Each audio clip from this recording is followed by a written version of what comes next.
Hey, Mike with D2D Millionaire here. And do you know your competition? And if you don't, that could be one reason why you're not making as many sales or why you're struggling with getting switchovers in your business. So again, if you know your competition, you know their prices, you know the kind of services they have, their customer service, what they offer, what their contracts are like, it can give you a good idea of how you can outperform them, you know, how you can find holes in their service that your company can fill. And again, that's going to allow you to get switchovers and make more sales in your business. So one thing you want to keep in mind is as the season goes along, the longer you wait to talk to markets, go through doors, talk to the households, the more likely they're already going to have service with someone else. So you want to definitely take action as quickly as possible because a lot of these people will sign up for service, and it's just a matter of who talks to them first. So you definitely want to be the first one on the scene to do that. So another thing, again, when you're on the doors, if somebody does have service with someone else, you want to get used to asking questions about their service. Ask them what kind of things are they providing, how long is their contract, what kind of services do they have, what do they like best about what they do, what are you looking for in a service right now that had you choose them. So you're learning facts. So you might not necessarily switch over every single person that you talk to, but you're gathering valuable information that you can use with later people. Another thing that you want to be consciously aware of, or as a company you should talk about, your sales managers and your sales reps should definitely know what customers are switching over to your service. So if they have switched, you want to make that very well known to everyone, and especially why that person switched to your company from a different company. Because again, the more stories that you have as you're out and about prospecting and knocking on doors, the easier it's going to be to switch someone over. So if they're from XYZ company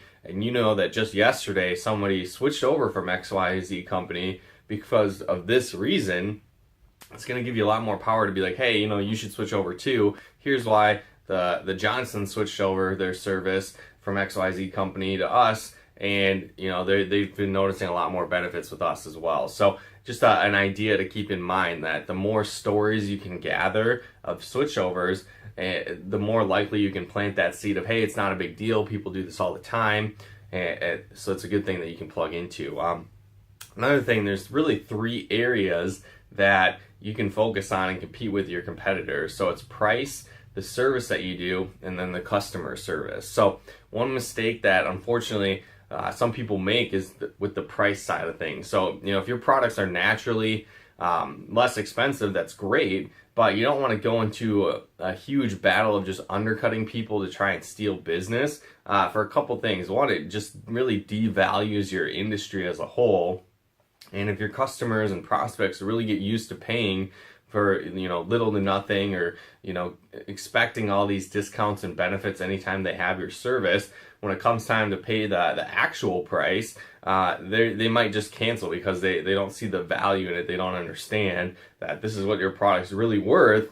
But if they're used to paying so little, they might not stick with it. And again, it's a bad practice to just give away a ton of services for free, or there's companies out there where they'll buy out contracts of existing companies to be like, hey, we'll pay for you to switch to us. And again, it just really devalues the products and services. So if you are losing customers to companies that are doing that, if you're providing great service, you have a good value on your product, you have good customer service, you shouldn't be too worried, because people quickly realize that you get what you pay for. So if they're getting their products and services for really next to nothing or free, they're gonna start to realize that they're really worth next to nothing or nothing at all. So again, if you're providing good service at a value, a great price for people, they're going to come back to you.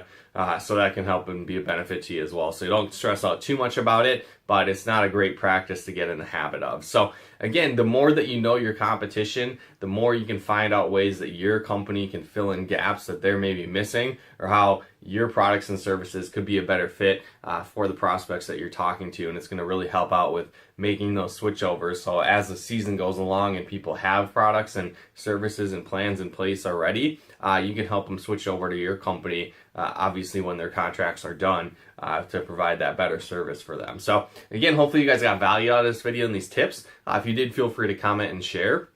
And then if you are in pest control marketing and door-to-door sales, be sure to head on over to d2dmillionaire.com. You can just enter your name and email. We actually have a free training video on how to overcome the 8 most common objections in pest control marketing. So things like, I need to think about it, I need to talk to my spouse, I don't have the money right now to get started with your services, and again, much more over at d2dmillionaire.com. Just enter your name and email again for access to that free training video. But thanks so much for plugging in. We'll talk to you again soon.